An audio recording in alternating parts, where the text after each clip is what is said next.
Boys, it is time to talk about Destiny Hero Destroyer Phoenix Enforcer. When I say this card is going to change the meta, it isn't clickbait, it isn't me memeing. This lad is going to absolutely flip the meta on his head by himself. The fact that we're getting Sword Souls and all that other stuff will also change the meta, but if they just released this card, no other support, and just this card, this would be enough to shift the meta on its own. And I feel like a lot of people don't actually know the inner workings of this card, and more importantly, how to actually end up countering this card, because you will have to have a built-in counter if you want to get rid of this card, and that will be the kind of purpose of today's video. We're going to take a look in depth on what his effect actually is and what it actually does, and how we can counter those effects, so that if you do play DPE or you're playing against DPE, you know the counter, so you know how to play around the counters, or you know how to actually counter this deck appropriately, because this deck is extremely free to play and will be in every single deck. Multiple decks, hundreds of decks will be playing this card. Which reminds me, you know what else is free to play and has hundreds, if not thousands, of free applications? Today's sponsor for this video, Core. Boys, let's talk about Core. Core is a metaverse gaming where people can kind of make whatever games they want. It's a platform for you to be creative on and for your friends to play said games once you make them. It's available for free to play in the Epic Games Store. No cost, anything like that. You can just jump in and start playing right away. Over 50,000 different games. It's a growing platform, so you definitely want to check it out. Me specifically, I have been playing Puppet Masters. Puppet Masters is super interesting to me. If you guys know me, I enjoy playing both Yu-Gi-Oh and Final Fantasy 14. I love that kind of MMO aspect that 14 has. That it's a new MMO card game. You wield powerful cards, command magical puppets. These puppets have roles: tank, healer, DPS, that you kind of see from the normal MMO sphere of things. And then you have these cards that you can use and level up, and these cards can help your character, you know, tank, heal, damage, all kind of in a mix of real-time and turn-based. You get a bit of real-time ability to dodge while you have that turn-based playing the cards on your turn. And it's all in an open world MMO setting, so you can watch people duel each other, if you will. You can go and play with up to 3 of your friends, go into dungeons, explore new areas, PvE, PvP, it's all there for you. If you're like me and you enjoy games like Yu-Gi-Oh, if you enjoy games like Final Fantasy 14 or any other MMO really, and you like that kind of community aspect that comes with MMOs, check this game out. I think it's super awesome. Use the link down in the description to play Puppet Masters by downloading Core for absolutely free. I hope you guys enjoy the game. Back to the video. All right, boys, first things first, let's talk about Destiny Hero Destroyer Phoenix Enforcer. The very first thing we want to talk about is, how is this guy going to be summoned? Why is he so generic? To make this guy, you need 1 level 6 or higher hero monster plus 1 Destiny hero monster. And the way we're going to be bringing that bad boy out is by using this little card that actually got hit on the ban list not too long ago. Well, I guess this upcoming ban list, it was announced not too long ago. Fusion Destiny. Let's read this card. Fusion summon 1 fusion monster from your extra deck that mentions a Destiny hero monster as material, using monsters from your hand or deck as fusion material, but destroy it during the end phase of the next turn. Also, for the rest of this turn after this card resolves, you cannot special summon monsters except dark hero monsters. You can only activate 1 fusion Destiny per turn.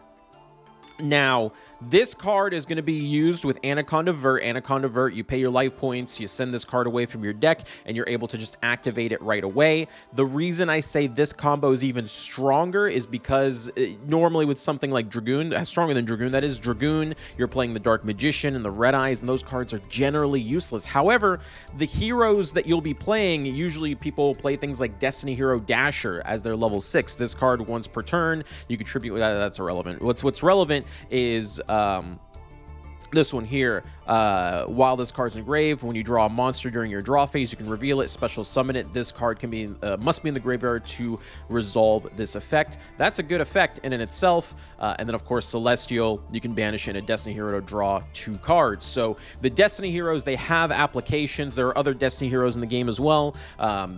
Again, the only thing that you have to follow is that you have your level 6 and then your one other Destiny Hero monster, and those Destiny Heroes, they're going to set up plays for you. So it doesn't really, like the cards aren't useless. They're really, really good. So that's already a strength that you have to kind of keep in mind. Every deck's going to have access to Anaconda Vert. There's one Anaconda Vert in the game right now that you can play thanks to the ban list. So please keep that in mind as we go into the video. The first effect, not too critical. Monsters your opponent controls lose 200 attack for each hero monster in your graveyard. You can only, that one is whatever. You can only use each of the following effects of Destiny Hero, Destroyer, Phoenix, Enforcer. We're just going to call them DPE because it's a long name. Once per turn. Quick effects. You can destroy both one card you control and one card on the field. This does not target, so that means you cannot... once they select their target, that's it. That target's going through. You'd have to chain to the activation of this effect before you know what they are going to pop. So already a strong effect. Not targeting is extremely really good in Yu-Gi-Oh! And specifically it says on the field, not necessarily your side. So if they have like Artifact Lancia set on their side, they could just pop their Artifact Lancia, no problem. Moving on, if this card's destroyed by battle or card effect, you can activate this effect. Special summon one Destiny Hero monster from your graveyard during the standby phase of the next turn. Specifically, I want to point out, because a lot of people miss this, we're going to zoom in a little bit here. When you look at how this is written, right? You can activate this effect. Then there is a semicolon right there.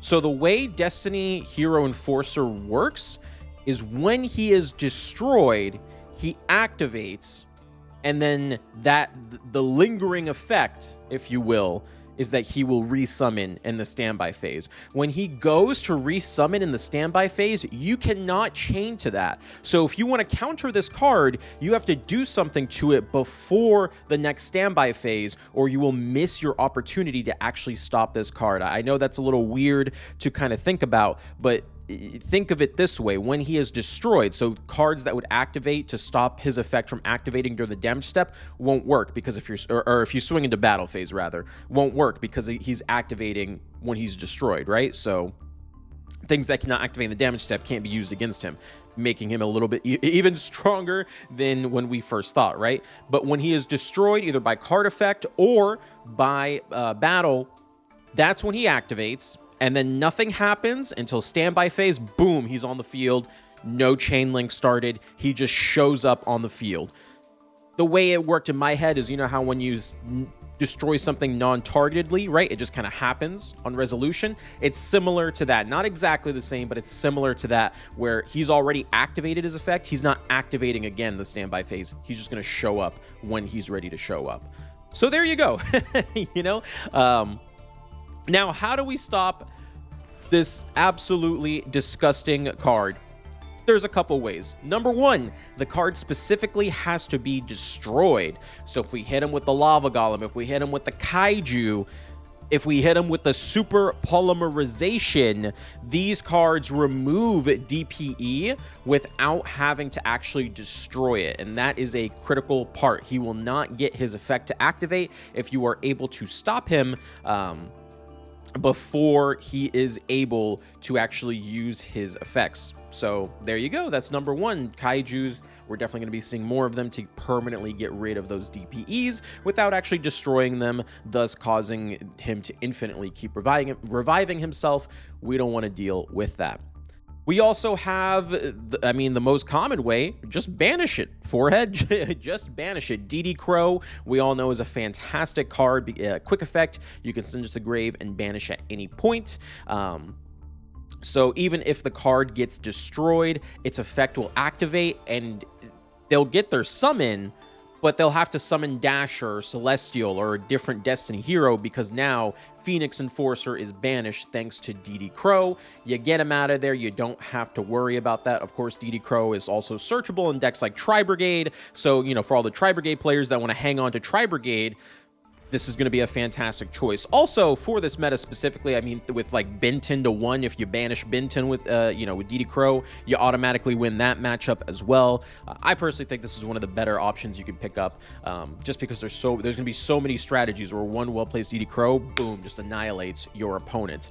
There's also cards like Dimension Shifter, where you can, you know, hand trap, you send it to the grave, and until the end of the next turn, any card sent to the graveyard is banished instead. So if you do this on the Fusion Destiny, you know, you're going to be sending away, and you know, when they go to pop their Phoenix Enforcer and it goes to the graveyard, boom, it hits the banish pile instead. It's not coming back, it's gone, get it out of here.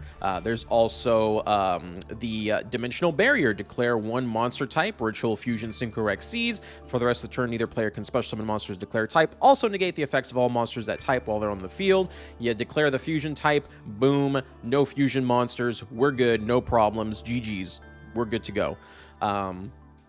Another thing that there's other slower traps you could use for, you know, for you're playing a heavy trap deck, Eldridge or, you know, something like that. You have Ice Dragon's Prison, which lets you special summon from your opponent's graveyard, and you can summon one of those used materials, one of those used Destiny heroes, and then you can banish that one monster in your opponent's side of the field and the monster that you resummoned, and they're guaranteed to have that same typing thanks to the Fusion Destiny. There's also things like Fiend Griefing, which target one card in your opponent's graveyard, shuffle it into the deck. Very, very strong for those slower, stun-oriented plans, if you will. You can also use cards like Skullmeister or Ghost and Bell, which interact with cards that activate in the graveyard to just straight up stop the DPE and kill it. It has to be done. The DPE effect has to go through when it's actually destroyed. So if it remains in the graveyard and it hasn't been destroyed and, you know, you took care of it, you don't have to worry about it anymore. You're good to go at that part. You could also just stop the Fusion Destiny itself. You can, of course, you know, cross out Designator. If you have your own Fusion Destiny, you can Ash Blossom the Fusion Destiny, just straight up stop the fusion to begin with. If they draw it, they're not going to Andicon avert it anymore. So boom, you can just stop the Fusion Destiny. We don't have to worry about the DPE coming out to begin with. And then, of course, the Anaconda itself, you could always just negate it, Forbidden Droplet, Infinite Impermanence, Effect Veiler, etc., etc., etc. As soon as they make that Anaconda vert, you can just slap them with a negate, and then they're negated. They only have one Anaconda vert. You negate, you destroy it next turn. GG's, no more DPE that we have to worry about unless they just hard draw the fusion spell, which can happen sometimes. And usually vert will be the last play they go for anyway, because they don't want to be locked out earlier in their plays. This does mean we'll have to be a little bit more conservative with our hand traps and our negates, but I think it's worth it at the end of the day. And that's pretty much all you need to know for DPE. There's going to be a bunch of decks playing this this engine, if you will. These are some good tips to just stop them from destroying you. And if you do plan on playing DPE, which I'm sure most of you will, these are what people will try to use to counter you and how your card works. That's going to be it from me. Again, I want you guys to remember to please support DLE. Go check out Puppet Masters on Core. Fantastic MMO / card game. Definitely give them a look. Links down in the description. I love you guys. Till the next video. Peace out.